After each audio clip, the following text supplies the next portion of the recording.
Hello, everyone, and welcome to another episode of The Lifting. Today's episode is being filmed on 5/16/25. Another Q&A. Per the usual, in all episode cases, I now open this circle with true benevolence and no conflicting agendas as of this moment in time. So, Joanna? We are all one, and when one is harmed, all are harmed. When one is helped, all are helped. Therefore, in the name of who I am, and I am one with all there is, that only the highest good be done. We pray for you, your friends, your family, your loved ones to let healing energies in. Let them love you, let them nourish you, and let them bring you to your highest good. We ask for benevolence now to come in with no conflicting agenda in order that we may have this conversation in understanding. And we ask for malevolent or mischievous beings to be swept away so that we may have this conversation in peace. And with that, and with great blessings that we always send your way, we say so be it. And so be it. And Isaac just reminded me, you mean douchebaggerous entities. I knew it. I knew at some point I knew that somebody was going to throw me under the bus for that one, but douchebaggerous. Okay. Okay. Hashtag douchebaggerous. Okay. Instead of debaucherous, then the last one. So yeah, that shows how blind I got. But okay. Now we're going on to the affirmation blessing. You're always going to encounter opposition. It is how you handle it which defines you. Vesa. And I heard Isaac go, more fortune cookie wisdom from the Glow Bitches, he says. So somebody's going to beat him up for that one, but okay. Okay, first one. Okay, question number one. It was mentioned in the ISIST, meaning ISIS not, video, that she was at the height of her power in the Atlantean times, but she was vampiring off of Earth power nodes. It was also said that landfill was also the strongest at that time and was much, much weaker come the Roman period. But why was landfill so strong before? He did the same thing as Isis. Was he working out more? Protein shakes? He can't find his Atlantean UBS charging cable. USB charging cable, yeah. This I find funny, and ISIST. I'm going to have to remember this one because this actually replaces the name the she who shall not be named. We don't have to call her the witch anymore. It's ISIST. So it's EYECYST. So ISIST. So Isaac started to go sissy, like he took the I in ISIS and flipped it the other direction and went sissy at one point, but either works. So here comes the answer, the extremely lengthy answer by Poseidon. So /Inky. So ISIST, and he starts laughing. That makes me laugh, ha ha ha. Seeing as she looks through her Viewmaster at people she likes, this nickname makes perfect sense to me. She is creepy in every way possible, but what set him apart from her and why he became so much weaker by the Roman period is that, unlike her, he began to show some sort of conscience, some sort of re-emergence of spark, and he was grinning and smiling at that. This is why my father Odin spends so much time trying to bring him back from the brink of undeath by have a few avatars on Midgard to balance out that creepy vampire energy. The way this works is simple. For one, his original body cannot die, for if he does, he will just reconstitute somewhere else on Midgard, and not where he is currently frozen in Antarctica. Allowing him to leave there would be disastrous for everyone on Midgard because openly outward fights and battles would begin again, or our openly outward fights would begin again. Though we do still fight, it is not like in the old days. Also, there was a time where we all were fat and slovenly. We fell into disrepair. We all, after we all came to realize the errors of our ways, ISIST, and he went hee hee, No, he got a kick out of that one actually. Thanks for the nickname, young man. I will use it and use it well. From you, your friendly neighborhood Aquaman. Peace out. Okay, as the young people say, Poseidon Inky. And I just find that funny with ISIS. Now, the example that I could possibly give to what he's talking about being reconstituted somewhere else. This is actually just a Skyrim reference in the Soul Cairn, where you see the dragon reconstituting himself like a few minutes after you kill him. And that's in the Dawnguard expansion. Basically, the one vampire lady says, "Oh, he could take hundreds of years to reconstitute." He's back like less than 5 minutes later talking to you. So, certain types of vampires, like the Germain one, him especially, and a couple of others, are more master vampire level, where they just reconstitute somewhere randomly on Midgard on the Earth's surface, and they're not in said trap anymore. So they just keep him in some kind of suspended animation. Flash froze. This came from the flash freezing of what we know of as Antarctica. That's a piece of Atlantis to flash freeze some of the nanotech. You see that in the movie Aquaman and the Lost Kingdom, where you see all these zombified people that would be more like pre-programmed or in the midst of tech, like transhumanism. That's what happened towards the end of Atlantis. So I wanted to give some historical background there, and it had to be flash frozen. Some computers require to be more cold to operate better, and they hit a quantum state. This one seems to be elements of the two. Yes, it's aware of itself. Yes, he's aware of himself. He can do telepathy, like in the movie. He took control of Orm and also Black Manta, but that was an Enlil likeness that was in the movie. The miter hat thing, that's Atlantis. All churchy type stuff is Atlantis likeness. So, and dress code, pretty much. So, we'll go on to the next one. This is a long question. In Afghanistan, there was a 50 I'm assuming mile or meter, statue carved into a cliff face. The face had been cut off, laser question mark, and the leg badly broken. For some reason, there were large holes drilled or carved into the broken leg. It was claimed to be a Buddha statue, as were other similar monuments in the Bamyan Valley. The deep relief hole into the cliff face was very symmetrical and smooth. Anyway, during the war, it was said that the Taliban blew up the statues, but I could not find any conclusive video of this happening.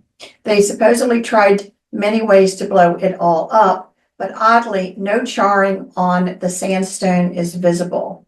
But behind the head, there are 3 symmetrical holes in the cliff, and around where the head was, even more perfect rectangular holes. So did they blow this up to enter the mountain behind the statue?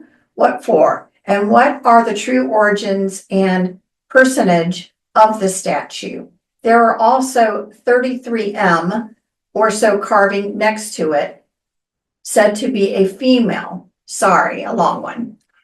Yeah, this is when those in the Arab nations and some of these people were going up and blowing up these monuments. You even saw an example in the Tom Cruise movie, The Mummy, where you saw them doing the same thing. They're going around trying to erase history. It's kind of like the whole BLM thing, taking down the monuments, or the Childhood Ends book, where the aliens or the demonic entities were taking, basically erasing history so they could come back and rule over people, and the next generation wouldn't know who they were. Kind of like the be unburdened by what has been kind of statements. So this is essentially what those people were doing. And as for that statue, yeah, this seemed to me to be a passage, them getting into a passage in the back. And here is an extremely lengthy answer by Poseidon Inky again.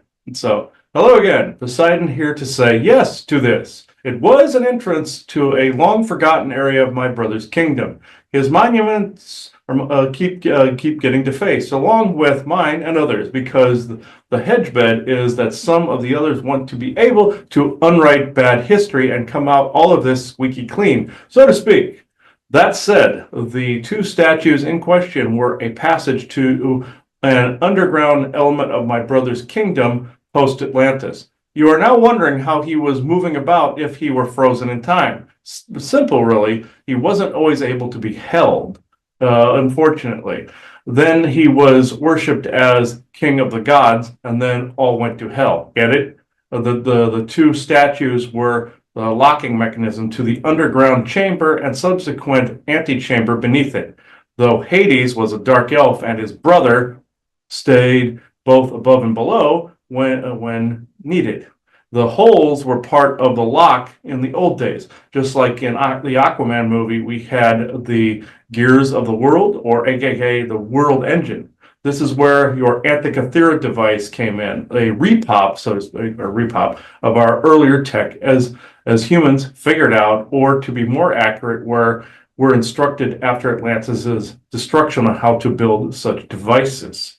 That is all for now. Be seeing it. The Antikythera device. They showed the gears in the Aquaman movie. When they put the sweat in the machine and it started moving gears, they were hinting at the Antikythera device being Atlantean. They also did that with the island of Syracuse and the Dial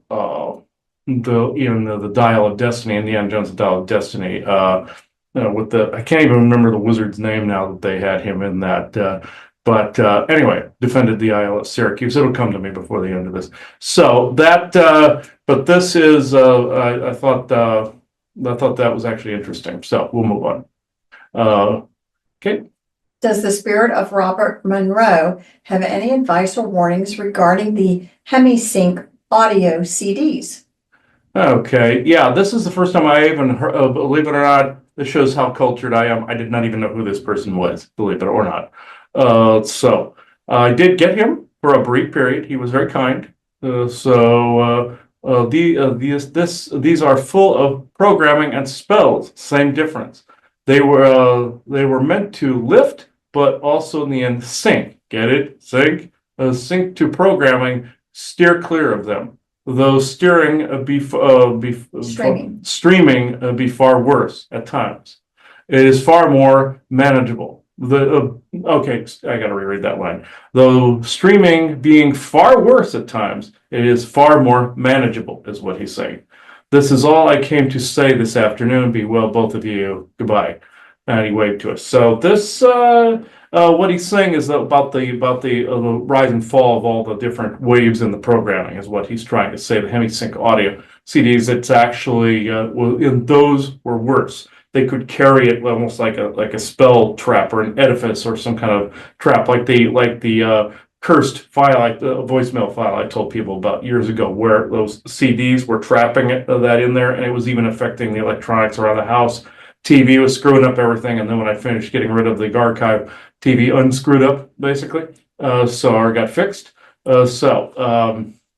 This I find actually quite interesting, but this is about the music programming that we talked about all those years ago, where even bands speaking something could be carrying the programming in their voice.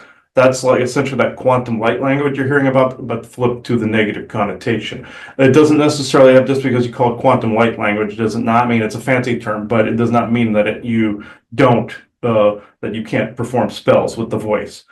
Kind of like the whole Skyrim premise with the voice, or Gandalf doing the thing with his voice against Sauron. So yeah, it's the same thing. So yeah, that I found actually very, very interesting. So we will go on to the next one. When will they stop chemtrailing? How do we clean our soils from the heavy metals and such from it? Okay. Who is that from, Isaac? Okay. They will stop when more people take notice. And to clean the soil, diatomaceous earth and zeolite. Those will keep pests off of your plants, veggies, and fruits. Hope this helps. Bye for now. Isaac. Yes, I've heard about the diatomaceous earth and the bugs. You know how sometimes, you get those grubs that eat the leaves and such. Diatomaceous earth will keep that away. Zeolite is more of an kind of like a getting heavy metals out of the body kind of thing. It's a volcanic soil. So yeah, that stuff does clean up chemicals. I know like amber, frankincense, and myrrh help the surrounding. You don't want to use it around the plants, but it will help in the area, get rid of death energy and also some chemicals as well. I've also seen people throw some of that on some chemical spills and such as well. So I don't know when they'll stop the of the coming, other than the fact that, like he said, when people take notice. So, all right, we are going on the next one here. Where did the Melungeons of Appalachia come from? Please elaborate. Thank you. Okay. I had loosely heard of this, but I couldn't remember the name of it. So they are what you would probably see as multi-layered throwbacks, meaning both Atlantean DNA and Lemurian DNA, bondings of the Atlantean-Lemurian War, DNA from all sides, mutts, if you will. That is all. Bye for now, Isaac. What he was basically saying, the DNA came from both cultures. These were emerging. This is why they didn't fit anywhere, because these were people that thought that the war between them was dumb, and they came together. This is why these people had Native American DNA, had European DNA, had all sorts of DNA, and they apparently, though the two sides must have converged somewhere in Appalachia. I'm getting a extremely high validation to that, where they reemerged there, they merged there, and a new people were born at that, where it had Native American DNA, Scandinavian, European, Mexican, all of them, because it was Lemurian and Atlantean clashing, and they were the result, or the antithesis of that. So I will go on to the next one. This is also another one of these longies. The question, ironically, is at the very bottom, but the rest is context. So. Okay, I did want to share with you that I am part of the obesity community and the obesity acceptance community and the morbid obesity acceptance community and the extreme eating competitions community. Even though I have not joined any of these, and even though I don't do extreme eating, I do consider myself part of these communities. I shared this because when I'm playing with my stuffed animal, Orlag, Bigfoot, I like to be silly and say that he's part of these communities and that he's going to eat nonstop until his tummy grows so big it'll become a planet. I was also sharing this because I saw a cartoon TV show where they have a chubby character, and every time he walks or jumps, there's a massive earthquake, and every time he jumps into a pool, there's a tsunami. And in the cartoon, whenever he was hit by anything, it would bounce back. One time a car hit him and it bounced back in the cartoon. They mentioned that he had a very strong gravitational resonance, an exotic matic core, an elastic body, and elastic energy storage so strong that his body was able to do these things. Is something like this possible? I was just curious. Oh, that's like Majin Buu from Dragon Ball Z, Plastic Man from DC, or Mr. Fantastic, Richard Reed of the Fantastic Four in Marvel. That's kind of along those lines too, but in the opposite way, where they're Stretch Armstrong type of thing. But so this is actually interesting. Okay, this was obviously the rest of the question. Rest of this was, it's been a while though, I don't remember the name. I did remember the story earlier today, though, which is why I decided to share it with you. So yeah, this is interesting though. So Eddie, oh, sorry, didn't mean to say the name. Orlog here. Yes, there are indeed life forms that fit this profile. They are usually purple, pink, or indigo color. Majin Buu was pink, by the way. Dragon Ball Z, look it up. And come from a planet with a strange gravimetric gravity field. When they are able to come here to Earth, you will see the same behavior traits from them. Bye. And that was Orlog. Yes, I did have dreams of stuff like this where there were these odd life forms. They were purple. They had kind of a Thanos-like appearance to them, but they were chubbier. And if you look up the character Majin Buu, they were kind of a mix between Thanos and Majin Buu. Majin Buu looks like a big gumball with a head.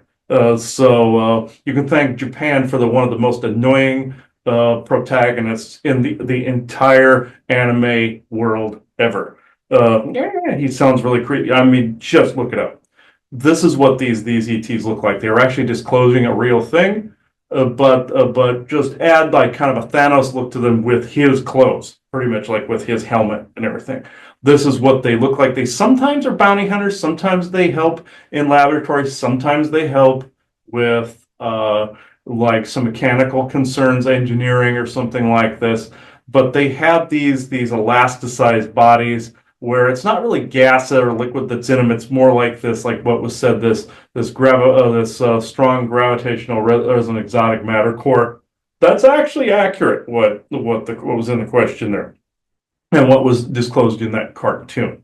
So I find that fascinating because I have seen these things before, or I shouldn't say things. They're actually quite kind. Unlike the character of Majin Buu, who's actually quite mean. So that he had some kind of personality disorder because he absorbs up a monk that's kind, but then he's this evil creation in a lab. They were telling you something. These aliens are more than likely, and I'm getting the feeling that they were a familiar that turned into a sentient life form, like you've heard. And that's actually, I just got a validation to that. So, because with a lot of these genetic species out there, like the Ebens, I call them the Camino-like aliens that are out in the Boötis star system, whereas they're for hire, like the Camino guys in Attack of the Clones. It's exactly the same, where they invented the stormtroopers. This is a thing.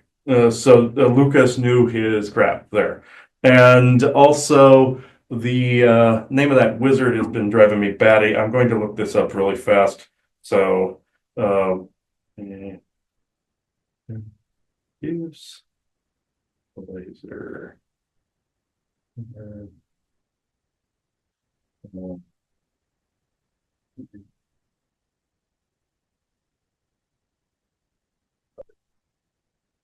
Aha. Archimedes was the name of the wizard. So, burning mirror, which supposedly set ablaze a Roman fleet attacking Syracuse in 212 BC. That is the one that I was trying to think of. I had a brain fart. So, they showed Archimedes in Indiana Jones and the Dial of Destiny, but they turned it into a time travel device that was on temporal coordinates type of thing. I get that because the reference, because Atlantis did have a lot of the time travel coordinates type tech. It would have had to have operated that way because of the firmament. So on like a spatial temporal coordinates. So I find that interesting. On relativity, you got relativity to deal with. So all right. Well, we're already at the end of this. So this was going to be a short one, folks. We're going to try to keep them to this because leaves more room at the end for the other type of question answer, and it also leaves a little bit more for you guys to digest these, unlike that episode 8 where it was lengthy. So I will get to this spot here, and I actually need the foot, so need this. So forgot it was going to be Orlog talking. So all right, I got to get resituated here. All right.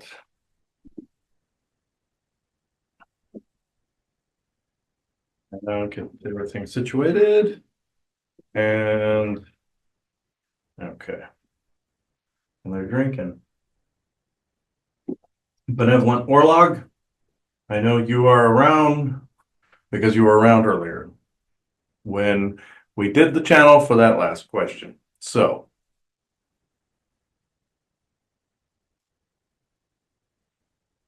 okay. Okay, true benevolence and no conflicting agendas. So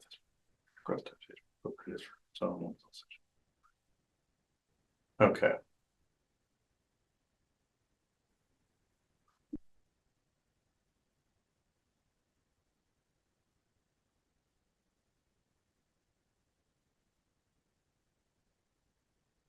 It is yet another honor to speak in this capacity. I know energies have been high, emotions have been high, V2K and the mouth have been absolutely nonstop. You have your brain freezing, your brain frying, your situational little type of things where it's one thing after another kind of thing, or series of unfortunate events, things of this nature. This is something that is understandable. But the one thing that I did want to speak of, this was an issue that popped up recently with you guys, where you parted ways with someone and their fairy community decided to run amok. And the forest people, like myself are quite irritated with such things. They normally very kind. Some are not. Some favor one group or over another. Some do not. I mean, some of our people, we have our people, like we speak to you guys, and Fuma and Seymour and Segron and them also, not only from Arizona, but also Spirit Lake in North Carolina. They do the same. I believe you have questions for me in this respect. Yes, so Chris wrote these down. And in general, again, to talk a little bit about fairies, but to really explain a couple of things. What are fairy curses? What are echo thoughts? And what are curse rings?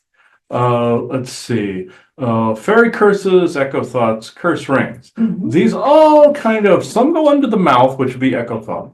That would be the V2K bouncing old ideas and old memories in a warped fashion within the brain, also picking from the multiverse in a way and bringing in alternate things that aren't actually happening to you and you're interacting with nothing. It's basically a void, no insult to the void. Fairy curses and rings. They like to place harness rings on people that they do not care for, or that they think are being mean to them, or they think that are abusing the environment in some way, shape, or form. This is a load of horseshit, because they could be causing havoc for somebody who is actually innocent, but they aren't exactly the spec. Brownies do something similar, but they don't curse people. They just throw stuff at people, and they bitch a lot. You see them in the mythology sweeping, and like in Harry Potter, you see the house elves sweeping. And they're usually very kind. Duende or their counterparts, they're usually very, very kind. But when they get to the point when someone gets to the point, you have boggarts or their counterparts, which are crotchety. You have puckwudgies, you have Grimpa. Grimpa have been very crotchety lately. And they're up there with Duende and gnomes and leprechauns and all, and they're rather all like interrelated. Some of these were created life forms from back in the time of the Great Seeding, where there is a myth out there that the masters brought elemental forms here to help seed the earth. This is just a legend in the New Age community that has to do with the Great Seeding. This happened so long ago they don't know names to put to things. It's billions of years ago. Or not billions, it's millions, excuse me. With this being said, some will get butthurt if they think you've wronged somebody. If you didn't pay homage in the proper way, somebody is annoyed at the conversation. Wait a second. Leave now.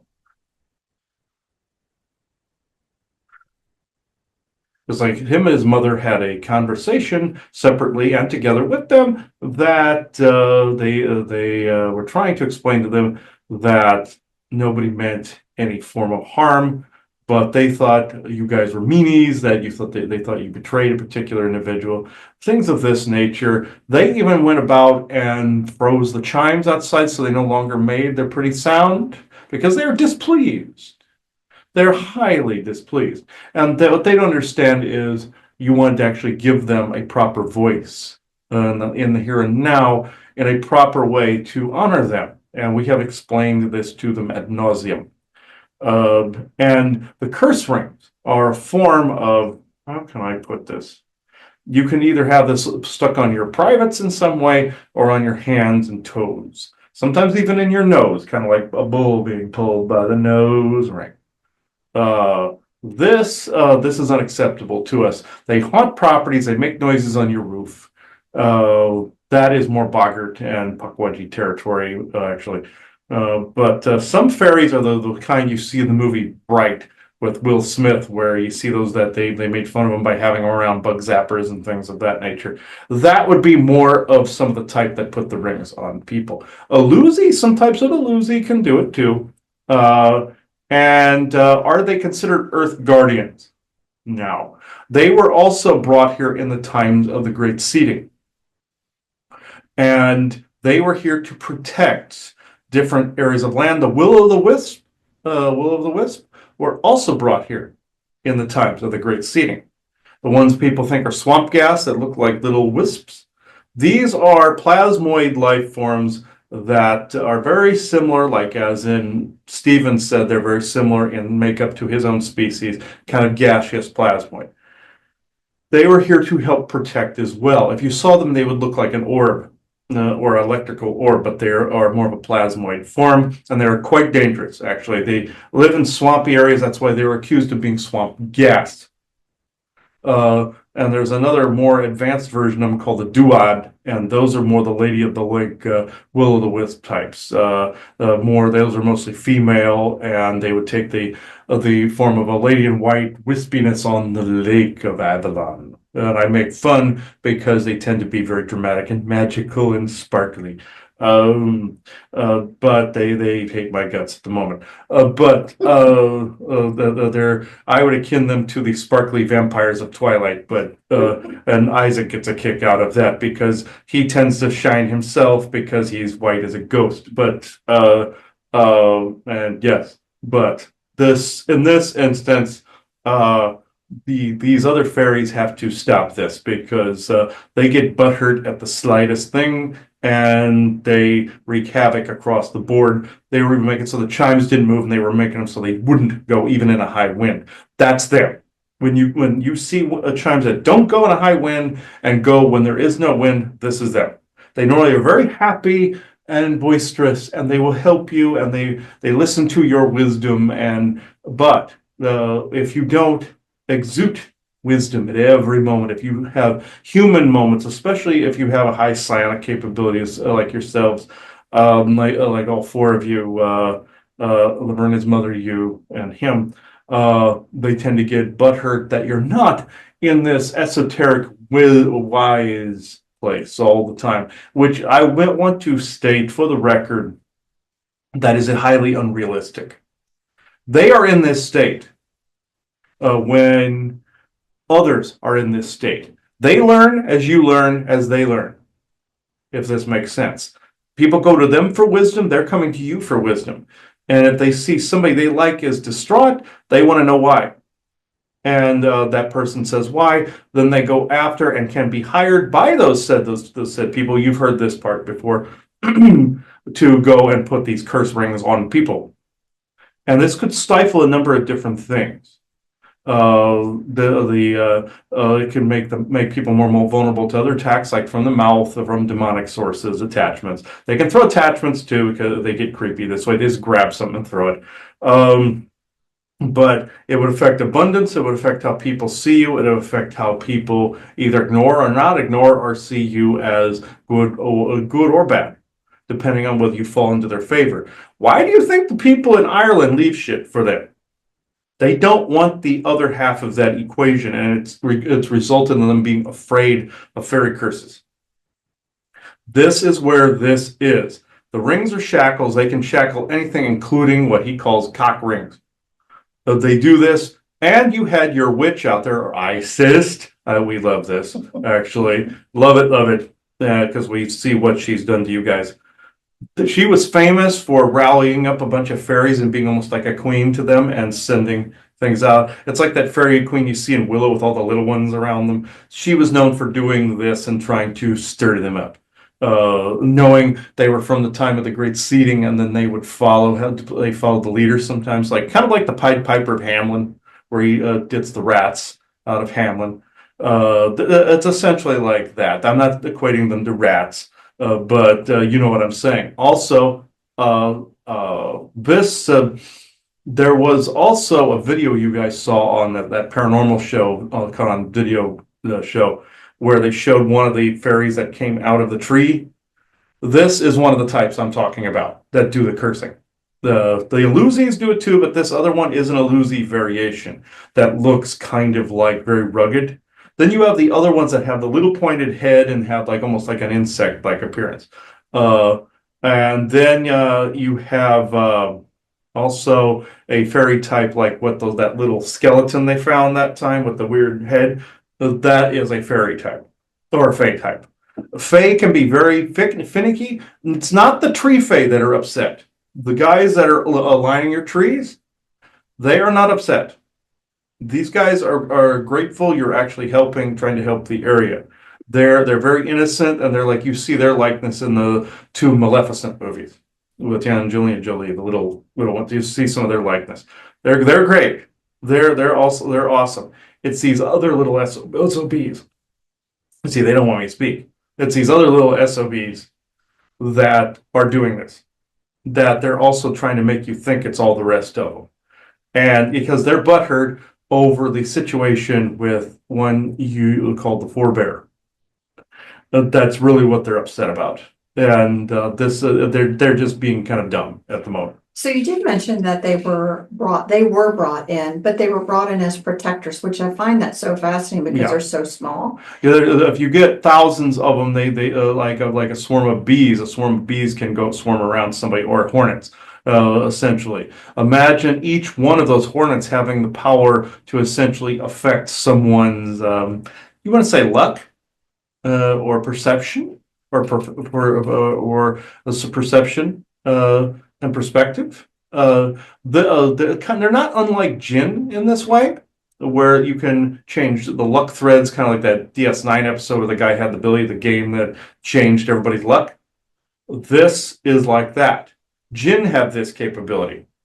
They're not unlike Jinn. It's the Anunnaki / Orions dicked with Jinn DNA when that species was captured and assimilated centuries ago or millennia ago, whereas then they adapted it to themselves. The Orions did. And basically, angels and not all angels and demons are Jinn, but all Jinn are angels and demons, kind of thing. Not all Jinn are angels and demons, but all angels and demons have Jinn DNA. That means they created something that they then adapted to themselves. So with that, fairies though came before that, with the time of the great seeding. They needed something, and will-o'-the-wisp types to be able to guard something that a sword couldn't be taken to them later. It would have to be some form of magic. It'd be just like with Jinn with Solomon's ring kind of thing. Only certain tech could move him. What do you think he was using on Asmodeus in the or Asmodai in the mythology? He was using a piece of technology that was very similar to a sound frequency that would trap him and make him and his people build Solomon's temple. This was seeding technology. It's like the two brothers that built Nan Madol using the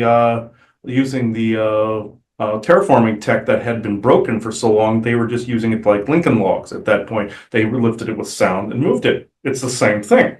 Sound and light can become a cage, like a force shield, or it can repel or a repulsor beam or a tractor beam.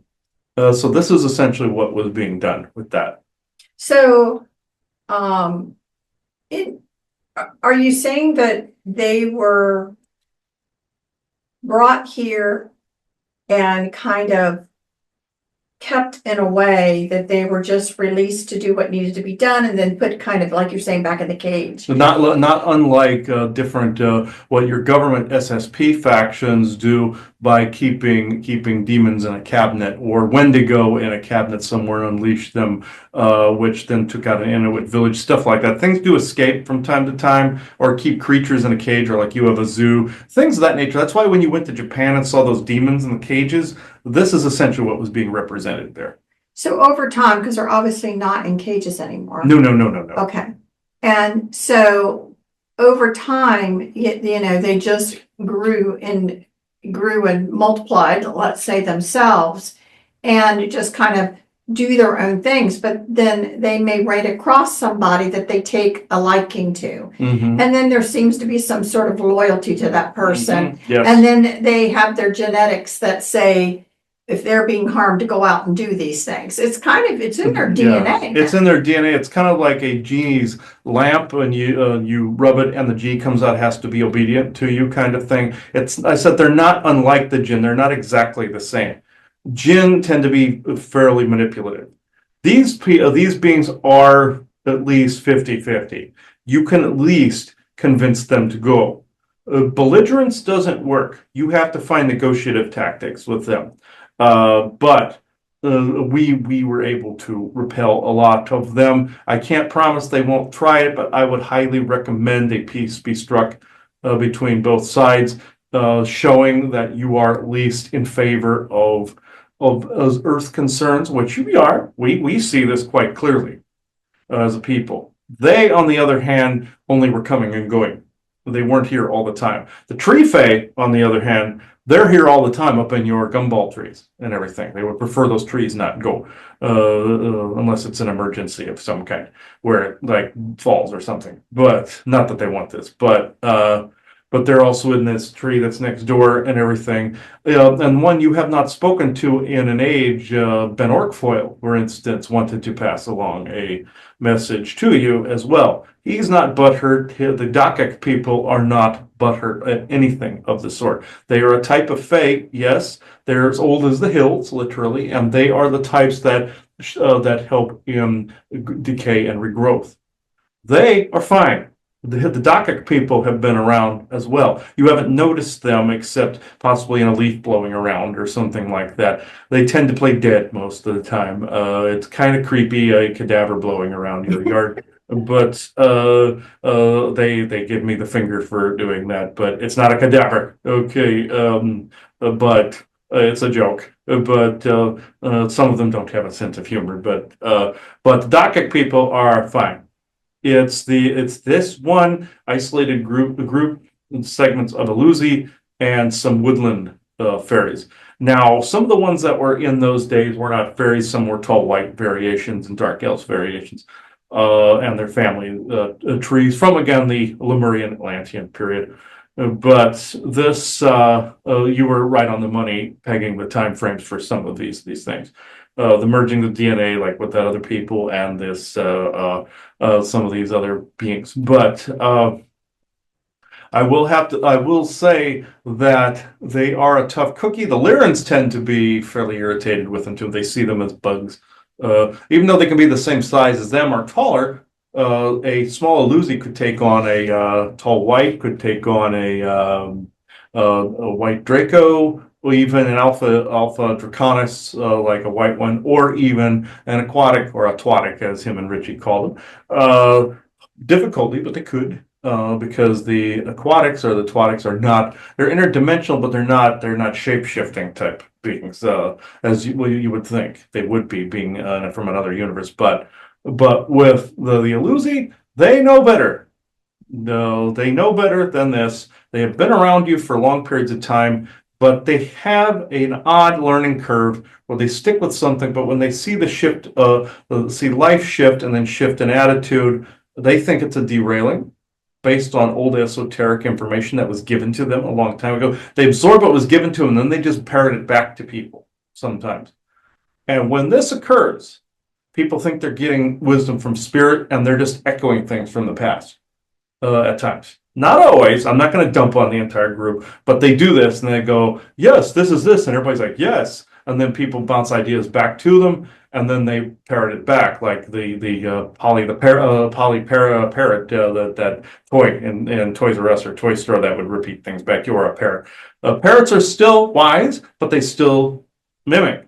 And then you also have mimicker demons and ghouls and stuff like that do that mimicry. You saw that in your Doctor Who, where they did that mimicry to learn from, and nanotech will do that. That's where you get some of your hieroglyphic emoji type of language from, is computer language. But with this, though, they will go along, start sharing wisdom that was from the past. They remember. They were programmed to remember what people said, like a record. Kind of like the benevolent Earth Mother with the Akashic type of thing. They were programmed to remember, so they knew if something was removed, they could rebuild it. Just like they can place the rings back because they rebuild when you remove them. Not unlike a computer. They're not a computer, but they're not unlike one because they were programmed with one. Or a very advanced, like, maturation chamber that had thousands in them, like an egg. Open them up, here's a bunch of baby fairies flying around going, eh, and then they go off and do their thing. Not unlike baby birds. But they were bred to do that job. So they parrot that back, and then when somebody goes off of that information, even if it's newly updated, they don't always recognize the update unless you're actually actively speaking to them and showing them this is an update. Now, if you happen to have a soul from that period, which a lot do, they will go off that and go, "Oh, you're telling me a set of instructions again." So this is essentially, some people call it a naivety from nature. Okay, I can see where some seers are getting this from. One could see that in that perspective, certain perspective.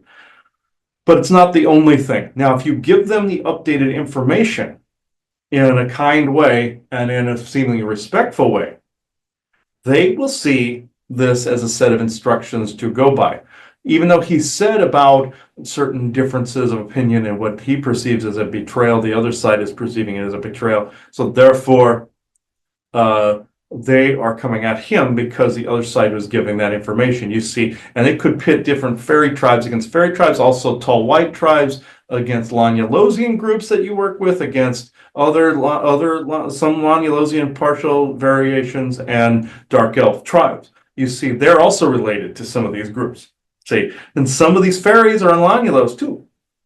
And so one type came in to help you, another type came in to condemn.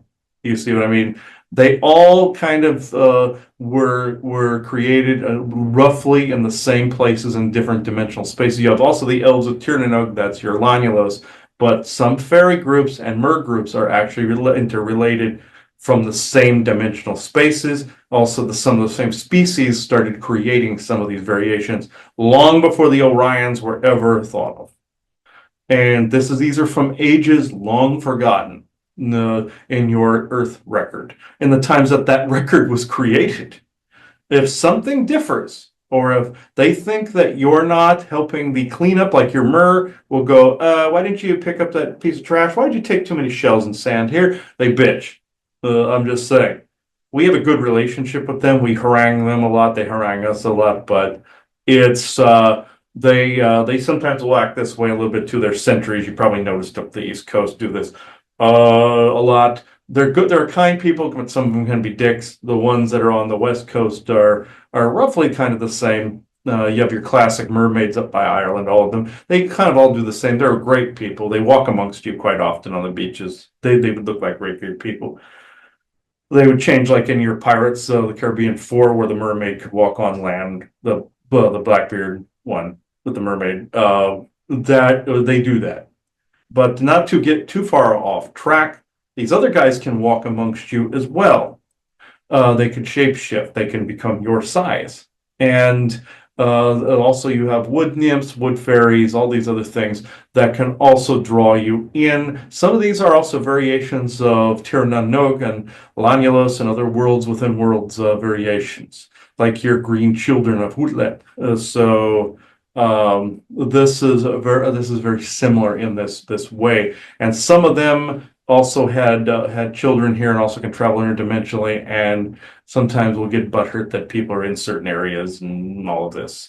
And cross, just like our people, if you come close to a colony, we will encourage you to leave. If we can't have you there, you have to use your discernment and intuition. You know the rest. But with these guys, if you could give them another set of instructions, like basically saying this, basically reaffirm to them, if you encounter them anytime soon, to reaffirm to them that the information is being updated, the situation is updated. Some of them are slow to get this because, like your pigeons, like your carrier pigeons, they were around humans for thousands of years. Now people consider them pests because they're in the cities pooping on everything and being around humans. They were dependent on humans. It's because their genomic structure shows this. This is why they're around humans. People consider them flying rats. It's because they're around humans a lot, because that's the programming that's been instilled, the training, and it travels genetic memory. So it's kind of cruel to consider them this way, and you have to know your history. The same goes with fairies. From the time of the Great Seeding, they were given these instructions much longer than carrier pigeons were being depended on by soldiers, by messengers, by people just wanting to send messages back and forth, all that. It's the same kind of premise. So I think it's important to say, though, that, although you can have problems with them, you can live along with them just fine. You can live alongside of them quite easily, like you could with pigeons, doves, any of the bird species. These might look like tiny little naked people, but they could beat the ever living crap out of a Draco. So Yeah, get along with them, but don't be in fear of them like some of the Irish clans are. Hang on. And we're talking about you. Yes. Uh, please back. You're listening. Yes. Do not reach. He says this too. We have our boundaries too. So your leadership should be listening. You guys are listening. Yes. You are also being given a set of instructions. Now, listen to all that has been input and downloaded into the record. Yes? All right. This even though they've had millions of years to evolve, it's just like some of your cat beings went good or bad too. Not just Lyrans, I'm talking about the ones that were summoned around again in the times of Atlantis as a familiar, dimensional familiar. When Atlantis and Egypt fell, the ones that were summoned just wandered. They eventually became their own species. In Israel, rock golems were summoned, for protection. They became their own species after the magic to put them away was lost. Some jinn became more sentient, others degraded back, and they had to be put back in their bottles in the Middle East. It's all kind of the same story in some respect, but just different races and species. It's kind of the same thing. They were familiars that were created, and they couldn't be put back. Wendigo are the same thing, but these were genetic abominations, very much like your Neanderthal ghouls that the Earth had to integrate into the life and death and rebirth cycle, like Ben Ortfoyl's people, but only in this way, the more gross, cannibalistic way, non-corporealized, and turned into those that suck up death energy. It came in handy, kind of like maggots eating a corpse kind of thing. So it was even an invasive species can be integrated. So this is essentially what you are up against. So were they in their beginning existence of wherever they were on whatever planet they were on or anything like that? Were they originally by the, let's say, Orions or somebody? Were they created, or were they a living entity that had developed on a planet that was then carted off elsewhere? Some of the DNA was carted off from elsewhere, kind of like in your Gene Roddenberry's Earth Final Conflict. The Talons took the Skrill DNA and then turned it into the arm weapons that their companions have. It's like that, where they did take some DNA, combined it with others, and voila. But they were the ones that altered it. In the times of the Great Seeding, however, they took life forms as they were from other areas and land masses from other areas and planted them here. Some tweaks were made. The Orions made a shitload of tweaks. The Anunnaki did too when they got a burr up their ass and wanted to create things to do their bidding. When they got into the slovenly stage, they wanted to just program some life forms and watch them build shit. So now you had your builder giants that built shit too. But I know you like Poseidon and Odin, but they entered those phases too. So it wasn't just Enlil that created the Igigi. The Igigi are one thing, and the Turn are one thing of many. But the original fairy-like, think that the Skrill and Earth Final Conflict, they were fairy-like, elementalish on another planet, and then you saw the character of Liam Kincaid dump them in a rainforest here because that planet was no more, and it was a similar environment, and gave them a home here on Earth. It's very similar, where they could breed and rebuild their species. They were asexual. So the same thing. These guys are gender-based, but in some cases, sometimes they are all female and just replicate, depending on what type and how much tampering there was. Very much like how you were told that intersex was created ended up being Enlil's doing after he took genitals away, and then Enki gave them back and ended up with non-binary and intersex. Think of some of the mutations as something similar to something that was said and was tampered with. That's what you're up against today with some of these variations. I'm not saying all the species were tampered with out there, but they did their own tamperings too. They're not all faultless in this. Some of the hedge betting of the gods took place. Like, I'll take this and I'll up the ante by adding wings. I'll up the ante by adding horns. I'll up the ante by adding hooves. I'll up the ante by giving them a weapon and making them grow in size by giving them some Titan DNA and making sure they shrink to the size of a pea. Stuff like that. So this is essentially the rolling of the dice that went on that added to the confusion. Right. And, you know, I'm guessing this is kind of a template, it sounds like, of what happened as the universes, let's say, were transversed by these races that were master geneticists. And then they would create something on something, and then it would kind of grow. And then it was more of like, well, we're going to step back and watch and see how this flourishes and goes over time, because they seem to go places, do things, then step back. Yeah, they'll sit back and wait for something to watch. Sometimes they used to use time dilation. Feels like you've seen your Stargate SG-1 where millions of years can pass in a few minutes kind of thing. They used to try that, and it just didn't work the same. It's also like that weird planet in Star Trek Voyager that looked like a donut because it was faster moving there than out here kind of thing, and more ages passed. They tried that. It didn't quite work the same. So they had to let things just play out over a lengthy period of time just to see what would take place. Just to see if they could tweak and interfere as they went along. If they let too big of a gap in there, it might die off and fail. So they wanted to monitor it and add as they went along. Add a bit of a genome here, bit of genome here, just like your Ebens, like you said with the 144,000 or the indigo children, golden children, crystal children, rainbow children, any of them. They added in a little bit of their DNA and waited. Or a few generations. Add a little bit of DNA and waited. Add a little bit of DNA and waited. That's essentially what needs to be done to basically to do it right. In order to cook a meal right, you must monitor it. Well, that brings up a whole nother story that I'm just going to ask a quick question on. Because again, you know, all of this time that humans have been, let's just say, experimented on, and the Ebens have been allowed to do this, I'm Mhm. assuming allowed to do this, you know, on some of this with the With tinkering some. of, with some in the human species.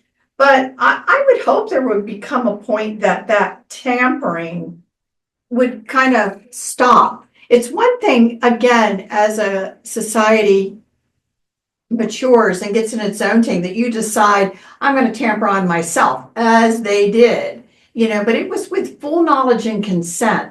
Some of this just isn't like that now. And I think that's what really, really bothers me, that who's actually watching over, let's just call it an initial template of something that on its own is allowed to grow and explore, versus constantly something else tampering with it to try and make it more like that. Yeah, see, Forbosi did this as well, where they would have some rules, kind of like a prime directive is for Star Trek. They waited for a warp-bearing, spacefaring species. The Forbosi would wait to see if someone had a strong spiritual core first. They saw that as like the litmus test to see if they could withstand genetic tampering.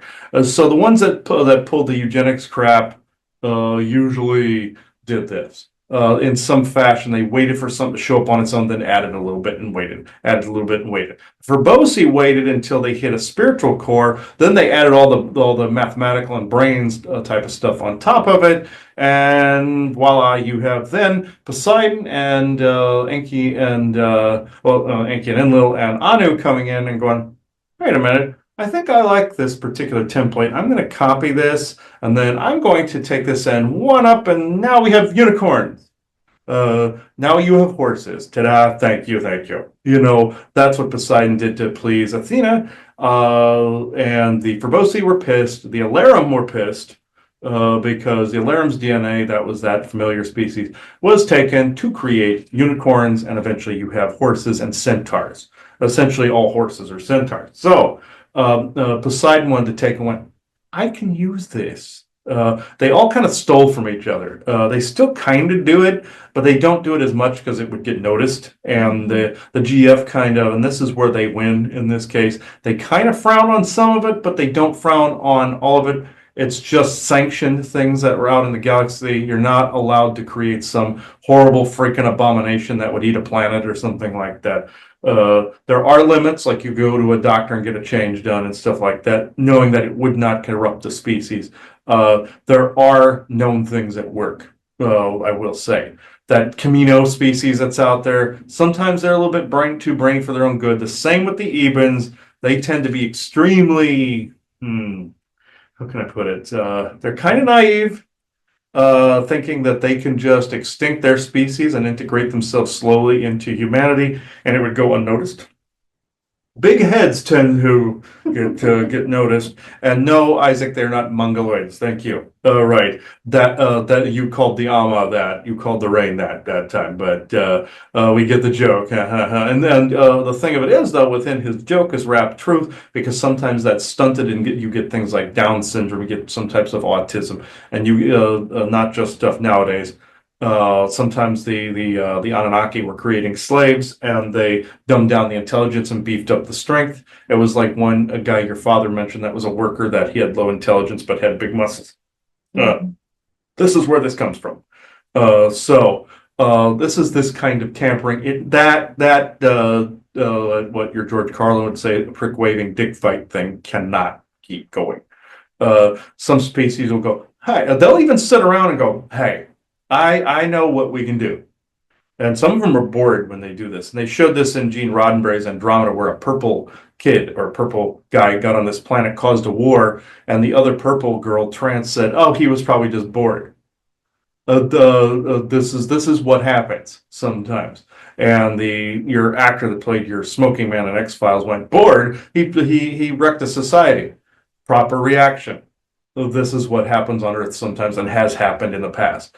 Where even like in your Gene Roddenberry's Earth Final Conflict, you had the alien named Ma'el was watching Irish people and knew where to tweak societies, what plants to remove, what DNA to introduce, things of this nature over a period of time. This was an accurate depiction. They would sit back in cairns, sit back in observatories like your Federation in Star Trek, watching a primitive culture, like when they watched that Montakan culture that looked like Vulcans and Romulans, went back and watched them to see how they would evolve, and didn't interfere because like a prime directive. They just wanted to see where they could watch. The thing of it is, on Earth, they watched, interfered just enough, or just enough, like leaving a bit of metal here and there to mine, knowing full well that somebody smart enough would be able to figure out how to perform metallurgy. You see, sometimes it went too far, and voila, you have Rome. It's like, oh crap, that they actually formed an empire and started conquering our neighbors. Oh shit, that kind of thing. So then came the hedge bettings of the gods, where they'd bet on armies and just give them tools to fight each other in a big chess game, tri-dimensional chessboard kind of thing. That went nuts back in the Hellenistic period. But that went with that basically went off like floated like a lead balloon, essentially, with some of us, some of our people. So we just kind of went back, crap. But now you don't really see that as much, but you do see it. You see bits of that on your news. You do see some hedge betting going on. Your theory of puppets is part of this. Your 100 years disclosure narrative or contract is also very similar, but it's a more organized version of it. And the branch and bracket treaties are kind of a more organized version of a hedge bet.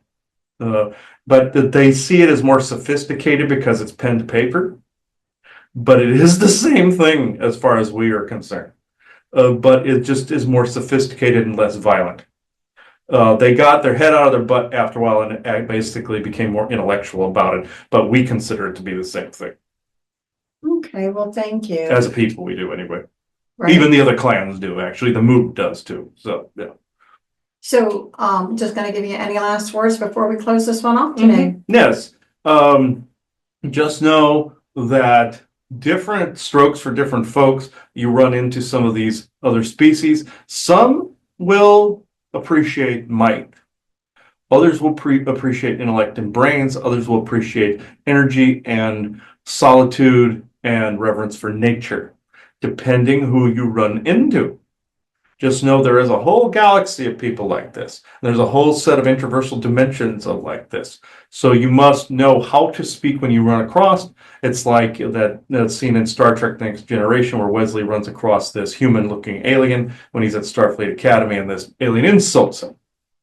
And then he yells at him back, and he goes, "I like you, human," because Wesley notices the webbed hand. And the Admiral goes, "And why did this work?" And he goes, "Though some species look human, they are not." And he said a particular species name, said this race considers human kindness as phony social behavior, so you have to be mean to them. Klingons, they're amalgam of all the races that we're talking about, Vikings and the rest of them, warrior poet types and all this other stuff. You would have to basically yell at them and be a warrior. You have to know who to talk to and how to talk to them. So just word of warning to people, take some hints from Star Trek because they actually added this in a lot, despite what other messages they've stuck in there. This is some of the truth that was put in there. Pay attention to this because you get out there in the galaxy, you are going to have to adapt to different species. Like, say, the first time somebody says what you think is stupid out there, and you're correcting them, and you might cause a misunderstanding. You have to learn how to hit the ground running and basically adapt to the situation.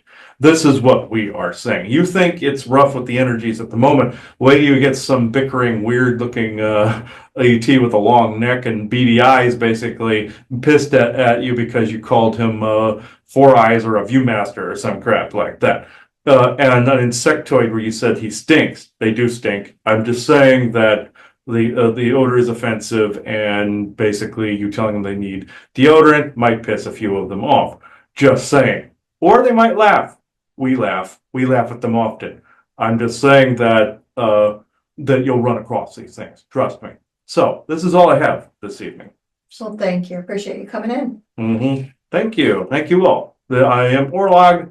I'm usually out on the West Coast with my clan around the edge of near the Pacific Rim and the Fontaine area. That's where my clan comes in and out. So thank you, everybody. I can afford to say that because we move about a lot. So up and down and all over the place. So we're not in any danger. So just like the ones in Ottawa, Canada, you can talk about them because they're not really in a lot of danger there. So thank you. And Spirit Creek. Okay. That could have almost been a World Sasquatch, but this was actually interesting for being on a Q&A. So yeah. Okay, this is actually quite interesting. Oh boy, that was deep into that one, and that went a little longer than I thought it would. So that was interesting about the fairies. We've had troubles with some of them, so him saying this was interesting. So I don't know if you have anything to add to Joanna before we do this. Okay. On my day. Okay. The last affirmation and blessing to the assignment known as Earth. Just know that I did it my way, Valiant Thor.